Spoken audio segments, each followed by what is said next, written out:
Hey guys, it's Shelby, otherwise known as Shelbizleee here on YouTube, and today I wanted to take this opportunity to talk about minimalism and some things that I picked up along the way while watching Marie Kondo's latest Netflix series, Tidying Up. I might be a little late to this trend, but I wanted to make sure I watched the entire series through before I made any serious YouTube comments on it, because I do definitely think that what Marie is doing is amazing and really helpful to a lot of people out there who are hyper consumers, collect way too many things in their home. And this is not a complete criticism of her method or of her or of the series or anything like that, or add some things to the conversation, because decluttering can have something more to do with your mental health and mental state, storage in your home, or even saving money, but it can also have a huge impact on the environment, which is obviously the perspective from which I speak. So I just wanted to kind of sprinkle that into the conversation with this video. Also, this video is sponsored by a free app called Buns, which is a super cool app where you can go on and trade items. So if you are in the decluttering mood, you should definitely click the link in the description and download it.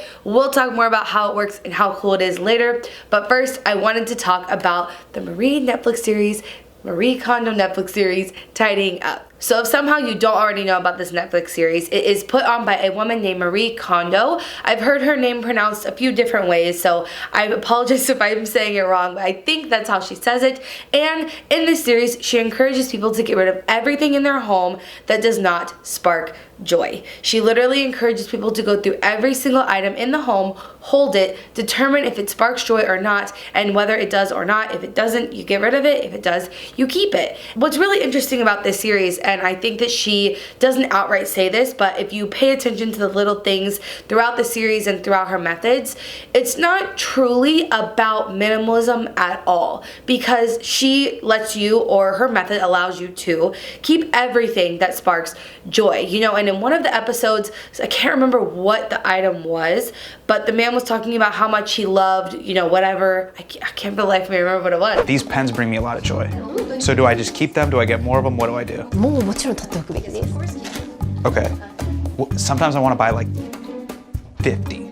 50本持ってることときめきますか？ Yeah, it makes me really happy. ああ、それだったらしょうがないですね。 So her goal through her tidying up method is not to be a minimalist, to own as few items as possible. And I don't feel that minimalism should be that either. I don't think that minimalism should be you're striving to own only, you know, like 50 items or whatever it is. I think it should be about keeping things of value to you. So I definitely align with that message, and I really approve and love that part of it. But a couple things that I noticed that were kind of left out of the series in large part is how to declutter things in an eco-friendly way. And I know that the series has gotten some criticism because of this, but I just wanted to also add on to the conversation that it would definitely have been helpful if she had helped people understand that there are so many programs out there where you can recycle things. So there were a couple instances in the series where you got to see them taking clothing to donate to like a good charitable cause, but clothing is such a not a small fraction, because I think in America it's a huge fraction of what we consume and what we buy and what we have cluttered up in our homes. But in the grand scheme of things, there are so many other things in our home that we would be looking to declutter, such as things from our kitchen, our hobby cabinets, all those sort of things. And it would have been really helpful, I think, if the series had hit a little bit more on how to declutter in a responsible way. And again, that's coming from the perspective of looking at this as an environmental movement, because if you didn't know, I decided to start practicing minimalism, to give minimalism a try, because I'm really interested in reducing the amount of things that I produce a demand for, because I truly think that that has a huge impact on our environment. You know, every single thing you own, this shirt for instance, went through such a process of extracting materials from the earth and then using greenhouse gases to manufacture it and then to ship it, and then all of those sort of things that combine to make one single item. I think that consuming less is one of the biggest keys to helping our environment, and so that's why I became a minimalist. But But that part of the message was definitely not Marie Kondo's method, and so that was kind of missing from the series, and I just wish it was built more in, because I don't think that just environmentalists should be the ones worrying about the environment. I think it's all of our responsibility, so it would have been good, you know, just to see a little bit more of that. And because I feel so passionately about decluttering responsibly, that is why I partnered with Buns on this video. So they are a free app. It's really interesting. It's different than anything else that I've ever seen. So basically what you can do with Buns is list things that you no longer want. And you guys know that I do sell clothing secondhand whenever I'm decluttering online, but some things are too big and bulky to resell, like a jean jacket. It's a little bit heavy to ship. It costs more than it's worth to ship a lot of the times. So bigger items like that I would list on things like Buns, and I would also list things, you know, around the house that are not clothing, essentially. Any other knickknacks, things from your kitchen, stuff like that. The app is really cool because you can list things to people in your area. So whenever you get on the app, you can search for something or just scroll through what's available, and you can make an offer on their item. But the trick here is it's not money that you're making an offer with, it's actually like just trading. You guys might have heard me talk about how I am moving soon and I've been looking for some decor for the new place, just baskets actually. I have an obsession with baskets. So I went through Buns looking for baskets and I found one, and basically all I had to do was ask a person selling it what they would be interested in trading for. You can do it this way, or you can tell them just to look through the list of items you want to declutter that you have listed on your profile, and then they can pick something, and then you basically trade. Hi, here's your basket. Thank you so much. Of course. But what makes this app really unique is that they have their own form of currency called BTZ. Basically, what Buns has done is partnered with local businesses to give you rewards for using your BTZ. So it's a really, really cool way to interact with your community and get rid of things that you otherwise would not want that are cluttering up your space, so that they cannot be put into the waste stream, but instead be reused. So it's a really, really interesting app. Like I said, it's completely free to download, and I would love for you guys to download it and see what's in your area and figure out what you can start trading so you can start getting points to save money at your favorite local cafes. It's a very grassroots way to get involved with the environmental movement, and I just thought it was really, really cool. So they are sponsoring this video. I would highly appreciate it if you guys would just download it. There's nothing you're gonna lose. Just check it out, and maybe you find a cool new cafe that you can use your BTZs at, and it will be a great experience for you. So aside from just the decluttering aspect of this, like we talked about being able to declutter in a responsible way, but I also feel like this series was really missing that push towards, okay, now that you've decluttered your house, don't reclutter it by going back to your old habits of buying things that are just cluttering up your space. I think the message was supposed to be kind of built in. Whenever she's talking about sparking joy, it's supposed to be inherent that don't buy things that don't spark joy. But I think that can be a little bit confusing to people, because what happens whenever you buy something new is literally almost like a dopamine release in your brain, or it is a dopamine release in your brain.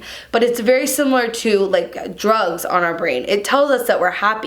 It can definitely confuse us for what sparks joy. And I think that that part of the equation was definitely left out of the series, and I wish they would have talked about it more. About, okay, now that we've cleaned up your space, make sure that when you go out to purchase something, it's something that you needed and something that is also going to spark joy. I just hope that as people are watching the series, they're picking up on decluttering is not like this one size fits all, solve all your problems all at once solution. It takes time and a lot of effort to figure out how to shop consciously, responsibly, how to be very picky with what you bring into your house so that you don't have to constantly declutter year after year after year. You know, even as someone who would consider herself a conscious shopper for years and years and years now, it's still pretty difficult to walk into a store, see something that you really like, and try to remind yourself, like, you don't need this. This is something that you might use or wear once or twice, and then it will just end up cluttering up your space. It takes a lot of time and effort to kind of figure that out, and I just think that the series didn't do that great of a job of jump-starting people onto that trend. And again, I'm not criticizing Marie Kondo. I think what she is doing is amazing. It's great to start this, but I just wish that there was a little bit more of that in the series, and if I could add anything to this conversation, it would be that. I also think that something else this series could cause is overwhelm. If you notice, a lot of these people, as they're sorting through their stuff, they can't believe how much stuff they have. They don't know how to make make decisions about what to keep and what to get rid of, it becomes very overwhelming. And I think that for a lot of people who have similar situations to the examples that we see in the series, they could also very easily get overwhelmed, and therefore then it leads them to not fully taking on the process and also discarding things that they just don't want to think about, because making a decision about hundreds and hundreds and hundreds of items in your home can wear you down so much. And so I think then it becomes easier for you to say, oh no, I'll just throw that out. Even if I need it again someday, I'll just go buy it again. And I think that this is a really interesting topic to bring up, because throughout my recent declutter, you guys might have seen I decluttered over 500 items in the month of January. And in the comments of some of that series, I had some conflict about getting rid of certain things so that whenever we moved into another house that had a more real kitchen, you know what I mean, I would use the items that I was decluttering because I'm not using them here. And I got some comments that said, oh, if it's something that's going to cost you less than $10 to replace, just get rid of it. And I think that's a really interesting thing that could probably come from this series. People being like, oh, maybe not. It doesn't spark joy. Maybe I'll need it later, but I'll just get it again. And then we've created this stream of throwing out things that are perfectly good that might end up in the landfill because you don't want to store it. And then you're going to go out and buy another one potentially in the near future. And that's something that I really concerns me about this series, that people will start getting so excited and amped up and then overwhelmed and start getting rid of things that are perfectly usable. And there are so many publications talking about how overwhelmed the thrift stores are after this series released. I would hate to see people throwing out perfectly usable things that could otherwise be, you know, used in their home or sold through an app like Buns, or even given away for free on, you know, other platforms. I just wish that people were taking that into consideration. And yeah, just like I've said with all the other topics, if someone sees this video, I would really like to add to the conversation that you should take those things into consideration. And just to reiterate, there are a ton of ways to declutter responsibly. I actually have a video where I talk more about that, how you can declutter in a more responsible way, which I learned in January during my declutter.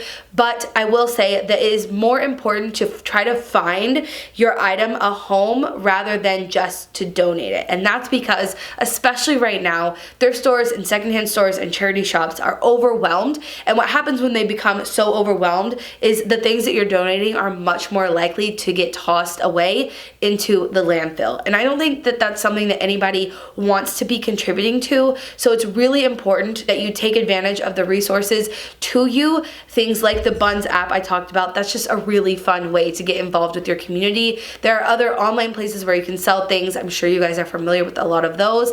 And you can just give things away for free, because honestly, if you're giving something away for free and someone is actually willing to come and get it, I really believe that that thing probably even has a better chance of finding a home that is actually going to be used in than just chunking it on the curb of a donation bin. But I'm not discouraging you from donating things as an alternative to just throwing them out. Obviously that is better, but the best thing to do is to try to find a use for it yourself, give it to a family member, give it away on an app like Buns, or give it away for free so that that thing is insured a new home after its life with you. So I hope you guys love this video. Please don't take it as a criticism to Marie, because I think what she is doing is great. It's an awesome way to start the conversation. I'm always happy to have more and more and more people talking about these sort of issues. I just wanted to add to the conversation in case anybody who's watched the series didn't get these messages from it, and maybe they can get it from this video.